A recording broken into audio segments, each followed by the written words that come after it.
آج جو حالات ہیں، جب کبھی کوئی چیز لٹ جائے تو سارے لوگ سڑکوں پر آ جائیں گے، یا پھر کسی نشستگاہ پر بیٹھ کر کے رات بھر میٹنگ کر کے چلے جائیں گے۔ یہ حادثے ہونے کے بعد کے جو حالات ہیں، یہ وہی چیزیں درشا رہی ہیں کہ قوت فکر و عمل فنا ہو گئی ہے۔ قیادت ہمارے ہاں مفقود ہے، کسی ایک قائد کے تحت کوئی ساری قوم آنا نہیں چاہتی۔ آپ کیا سمجھتے ہیں کہ جو ہمارے ساتھ حالات پیش آ رہے ہیں، کبھی مسجدوں کو لے کر، کبھی خانقاہوں کو لے کر، کبھی بزرگوں کے نام کو لے کر، اب ہمارے وقف کی جائیداد کو لے کر، یہ سارے جو معاملات ہیں یہ اچانک آنے والی چیزیں نہیں ہیں۔ بھانپ لیا گیا ہے تمہاری پوری طبیعت کو، تمہارے مزاج کو، کہ فکر و عمل کی قوت ان کی ختم ہو چکی ہے۔ ان کو دو چند چیزوں میں ہی راضی کیا جا سکتا ہے۔ دنیا یہ سمجھ رہی ہے، جس کی وجہ سے کھلواڑ پر کھلواڑ ہوتے چلے جا رہے ہیں، اور ان کو یہ بھی پتہ ہے کہ یہ کچھ نہ کر سکیں گے۔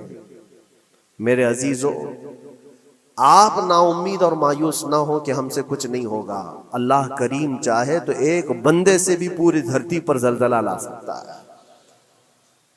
اللہ کریم کی ذات پر یقین اور توکل رکھو۔ سرکار غریب نواز ہندوستان آئے تھے تو بہت بڑی فوج لے کر نہیں آئے تھے، اللہ کی ذات پر بھروسہ کر کے آئے تھے، اور 90 لاکھ لوگوں کے دلوں میں چراغ اسلام جلا دیا تھا۔ وہ یقین اور توکل کے ساتھ آئے تھے۔ آج لوگوں کے دلوں کے اندر جو مایوسی اور نا امیدی ڈالی جا رہی ہے کہ کچھ ہوگا نہیں، ابھی کچھ کرنے سے کچھ نہیں ہوگا، یہ نا امیدی اور مایوسی تمہاری طبیعت میں کیوں آئی؟ کیا تمہارا رب تبارک و تعالیٰ کی ذات پر یقین کمزور ہو گیا؟ اگر یہ اس طرح کی بیماری آئی ہے تو پھر بدر پڑھ لینا۔ جب رسول پاک صلی اللہ علیہ وسلم کے ساتھ وہ صحابہ جا رہے تھے، ان کو اچھی طرح پتا تھا کہ سامنے آنے والی فوج کتنی طاقت لے کر آ رہی ہے۔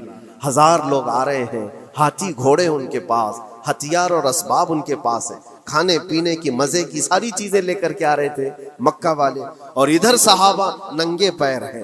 313 کے پاس 4 گھوڑے ہیں، پیدل چلے آ رہے ہیں، چھاؤں لینے کے لیے کوئی جگہ تک نہیں ہے ان کے پاس۔ ایک کھجور کسی کے پاس ہو تو 10 لوگ اس پر اکتفا کر لیں۔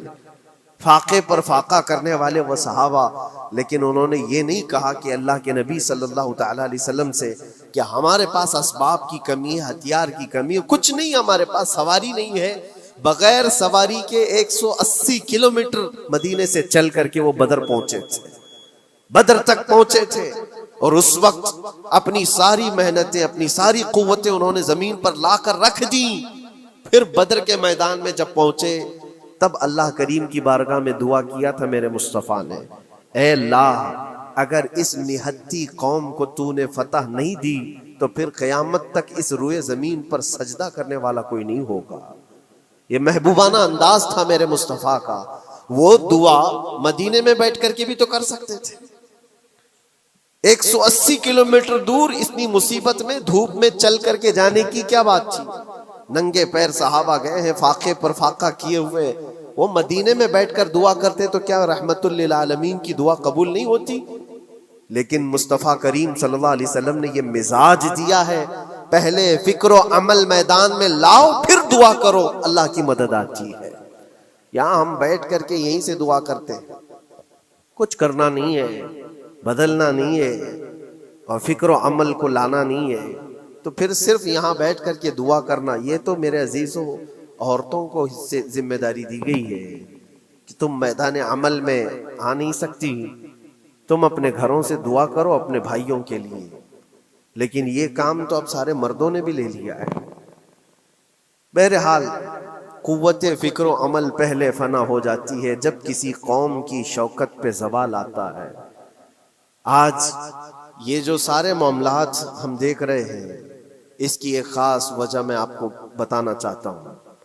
آج سے تقریباً 8-9 سال پہلے میرا ایک بیان بھی ریکارڈ موجود ہے، کافی دنوں تک وہ چلتا رہا، میری اپنی بات نہیں تھی۔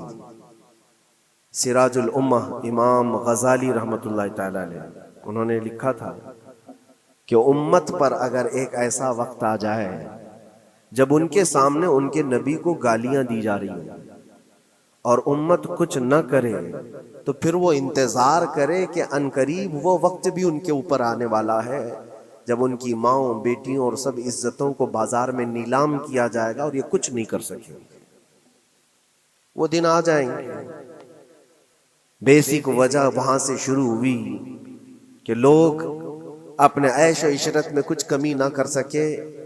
بارگاہ مصطفیٰ صلی اللہ علیہ وسلم کی گستاخیاں کھلے عام ہوتی رہیں اور اس پر ہم لوگ جس طرح کے حالات دیکھتے رہے. بہت سارے لوگ تو مجھ کو یہ کہتے تھے، مجھ سے یہ کہتے تھے کیا ضرورت ہے آپ کو بولنے کی، حالات دیکھ نہیں رہے آپ؟ ظالمو، تم کو اگر کوئی چھوٹی سی ماں کی گالی دے دے تو تم بپھر جاتے ہو اور اس کے اوپر آسمان توڑنے کی بات کرتے ہو، اور ہم اپنے نبی پاک صلی اللہ علیہ وسلم سے کروڑوں ماؤں سے زیادہ محبت کرتے ہیں. اس رسول پاک صلی اللہ تعالی علیہ وسلم پر کوئی بھونکتا رہے اور اس کا جواب نہ دو، تم یہ کہتے ہو مصلحت ہے. حالات ایسے ہیں. تو پھر اپنا یہ لباس بدل لینا چاہیے، اپنا نام بدل دینا چاہیے. پھر اس دائرہ اسلام میں رہ کر کے مطلب کیا ہے؟ اسی لیے اقبال نے 100 سال پہلے ایک مزاج دیا تھا. ایمان ہے کیا چیز؟ اسلام ہے کیا چیز؟ تم کیا سمجھتے ہو داڑھی ٹوپی اور جبے کبے کا نام اسلام ہے؟ اسلام کیا ہے؟ اقبال نے کہا تھا کہ بارگاہ مصطفیٰ صلی اللہ تعالی علیہ وسلم کے قدموں تک اپنے آپ کو پہنچا دو، یہی دین ہے، یہی دین ہے. گر بہو نہ رسیدی تمام ابو لہبیس، اور اگر تم وہاں تک نہیں پہنچ سکے تو زندگی ابو لہب کی طرح. دین یہ ہے آبرو ماں زنام مصطفیٰ است. ہم سب کی عزت و آبرو حضور کے نام سے جڑی ہوئی ہے، ان کے نام سے جڑی ہوئی ہے ہماری عزت و آبرو. اور تم اس نام کی حفاظت نہیں کر سکو گے تو آگے یہ سب چیزیں آنے والی ہیں جو آ رہی ہیں. آج لوگ آج واویلا مچا رہے ہیں.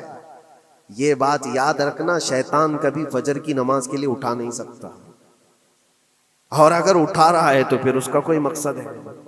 شیطان اور نماز، آج سختہ ان کے پاس ہے، طاقت ان کے پاس ہے، حکومت ان کے پاس ہے، ڈپارٹمنٹ ان کے پاس ہے، سب کچھ، جوڈیشری، ہر چیز ان کے پاس ہو. وہ کیا کر رہے ہیں اس سے مجھے مطلب نہیں. میں آپ سے یہ پوچھنا چاہتا ہوں، مجھے رہزنوں سے غرض نہیں، تیری رہبری کا سوال ہے. تم خیر امت ہو، رسول پاک کی امت میں ہو. تمہاری بھومکا جس کو کہا جاتا ہے، تمہاری یہاں پر زندگی کے معاملات یہ بہت زیادہ اہمیت کے حامل ہیں. تم کیسے بن سکتے ہو آج؟ اسی لیے قرآن پاک کی آیت میں نے شروع میں تلاوت کی. رب ذوالجلال فرماتا ہے ان اللہ لا یغیر ما بقوم حتی یغیروا ما بانفسہم. بے شک اللہ تعالیٰ اس وقت تک کسی قوم کی حالت نہیں بدلتا جب تک وہ قوم خود اپنی حالت بدلنے کی کوشش نہیں کرتی. جب تک اپنی حالت بدلنا نہیں چاہتے اس وقت تک اللہ تبارک و تعالیٰ نہیں بدلے گا. وَإِذَا أَرَادَ اللَّهُ بِقَوْمٍ سُوءًا فَلَا مَرَدَّ لَهُ. اور اللہ تعالیٰ کا یہ جلال بھرا ارشاد تو سنو. یہ 13ویں پارے کی سورہ رعد کی آیت ہے. اللہ کریم فرماتا ہے اور جب اللہ کسی قوم کے ساتھ سختی کا معاملہ کرنا چاہے، پکڑ کرنا چاہے، تو پھر کوئی طاقت اس کو ٹال نہیں سکے گی. رب تبارک و تعالیٰ جب کسی قوم پر عذاب لانا چاہے تو کوئی اس کو ٹال نہیں سکے گا. تو بدلو. اسی لیے اکثر یہ کہا جاتا، میں تو اپنی تقریروں میں جو چند مجھے چیزیں یاد رہتی ہیں وہ عرض کیے دیتا ہوں. باقی مجھے شعر و شاعری زیادہ یاد نہیں رہتی، لیکن جو دل پہ لگتی ہیں باتیں وہ ذہن میں محفوظ ہو جاتی ہیں. کسی شاعر نے کہا تھا جگہ جگہ کے تھک چکے ہیں تمہیں یہ ہنگامے، نشاتے لذت خواب گراں بدل ڈالو. کیا مطلب ہے؟ روز ایک ایک ہنگامہ ہوتا ہے، تم کو جگا رہا ہے. اٹھ جا اے مسلمان، اٹھ جا. نشاتے لذت خواب گراں بدل ڈالو. لمبی نیند سونے کی جو عادت پڑی ہوئی ہے اس مزے کو بدل ڈالو. غلط روی سے منازل کا بعد بڑھتا ہے، مسافروں روش کارواں بدل ڈالو. شاعر نے کہا ہے ادھر ادھر کی لے میں چلتے رہو گے تو منزل لمبی ہو جائے گی. جس راستے پر تمہیں چلنا ہے اگر بار بار ادھر ادھر مڑتے رہو گے، غلط روی اس کو کہتے ہیں، غلط چلنے سے منازل کا بعد بڑھتا ہے، منزل لمبی ہو جاتی ہے، جہاں پہنچنا تھا وہاں پہنچ ہی نہیں پاؤ گے۔ اسی لیے شاعر کہتا ہے مسافروں روش کارواں بدل ڈالو، قافلے کے چلنے کا جو طریقہ ہے اس کو بدل لو تم۔ یہ پوری کی پوری بات ہم پر فٹ ہوتی ہے، چلنے کا انداز بدل ڈالو اے نوجوان۔ جہاں کسی کے گھر میں آگ لگی ہو، دھواں اٹھ رہا ہو، اور اگر کوئی نوجوان اندر بیٹھ کر کے یہ کہتا ہو کہ یہ ساون کا موسم ہے یا پھر یہ ابر رحمت ہے، تو اس کی سوچ پر ہم کیا کہیں؟ جہاں آج پوری قوم قسم پرسی کے عالم میں ہو، امت محمدیہ کے یہ حالات آج دیکھ رہے ہیں، روزانہ دیکھ رہے ہیں۔ تم شیئر تو کرتے ہو، ہر جگہ شیئر کرتے ہو، اور سارے ریلز پر تم جو دیکھتے ہو ہنگامے روز، صرف ہندوستان کے نہیں پوری دنیا بھر کے فلسطین کے مظلوم بچوں کی لاشیں دیکھتے ہو اور شیئر کر کے آگے بڑھ جاتے ہو۔ ان کی چیخیں، ان کے ڈاک کے ملبے، ان کا ڈھیر، ان کے تباہ و برباد گھر، ایک ایک قبر میں 80 لوگوں کی لاشیں، یہ سب کیا تم نہیں دیکھتے؟ شیئر کر کے آگے بڑھ جاتے ہو۔ یہی تو ہنگامے ہیں جو تمہیں دھگا رہے ہیں، جگہ جگہ کے تھک چکے ہیں تمہیں یہ ہنگامے خود ہی تھک گئے، یہ اٹھتا نہیں ہے۔ ایک دور وہ تھا 100 سال پہلے کا جب یہاں پر موجود انگریز اس قوم کو دیکھ کر یہ کہنے پر مجبور ہو گیا تھا، یہ فاقہ کش موت سے ڈرتا نہیں ذرا، بھوکیوں پر بھوکا رہتا ہے لیکن موت سے ڈرتا نہیں۔ روح محمدی اس کے بدن سے نکال دو، روح محمدی ان کے بدن میں تھی، انگریز تھر تھراتے تھے۔ اس قوم کا کوئی جواب ہی نہیں ہے۔ سب سے زیادہ اگر کسی چیز سے ڈرایا جا سکتا ہے تو موت سے، اور یہ قوم ایسی ہے کفن تو اپنے کندھے پر لے کر گھومتی ہے، جہاں موت آ جائے سو جائے۔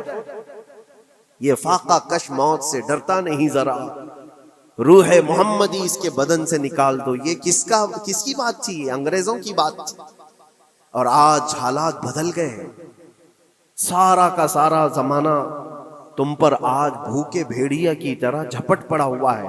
اور ان حالات میں آپ سے سوال کرتا ہوں، ایک طرف تیز آندھیاں چل رہی ہیں، ایک طرف گھر کے اندر آگ لگی ہوئی، ایک طرف بھوک اور پیاس کی شدت ستا رہی ہے، ایک طرف تمہارے بھائی بہنوں کی بیماریاں ستا رہی ہیں۔ جب اتنے سارے معاملات ہو تو اے نوجوانوں بتاؤ تم کیا کرو گے اس وقت؟ رات بھر بیٹھ کر گیم کھیلو گے؟ کیا یہ گیم کھیلنے کا وقت ہے؟ اس نوجوان پر کیا یہ افسوس نہیں ہوتا کہ اس کے پوری امت کے حالات ایسے ہیں کہ بچوں کی چیخیں نکل رہی ہیں اور اس کو پب جی سے فرصت نہیں ہے، ریل بنانے سے فرصت نہیں ہے، یہ مجرے کرتا ہوا گھوم رہا ہے۔ مسجدیں ویران کیوں ہیں؟ خالی کیوں ہیں؟ تم نے مسجدوں کو ویران رکھا تو مسجدیں تباہ ہونے شروع ہو گئیں، دوسروں کی نظر ہونے لگ گئیں اور اس پر لوگوں کی غلط نظریں پڑنے لگ گئیں۔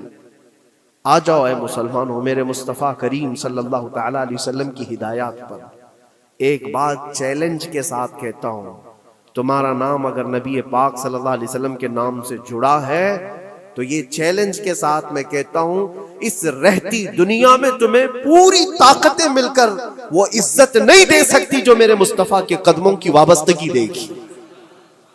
کوئی تمہیں عزت نہیں دے سکتا، تمہیں وہیں آنا پڑے گا، اسی پوائنٹ پر آنا پڑے گا جہاں پہنچ کر کے خالد بن ولید نے عزت پائی تھی۔ اسی نقطے پر آ کر جمع ہو جاؤ جہاں عمر پہنچے تھے تو فاروق اعظم بن گئے تھے، اسی نقطے پر آ جاؤ جہاں علی پہنچے تھے تو حیدر کرار بنے تھے۔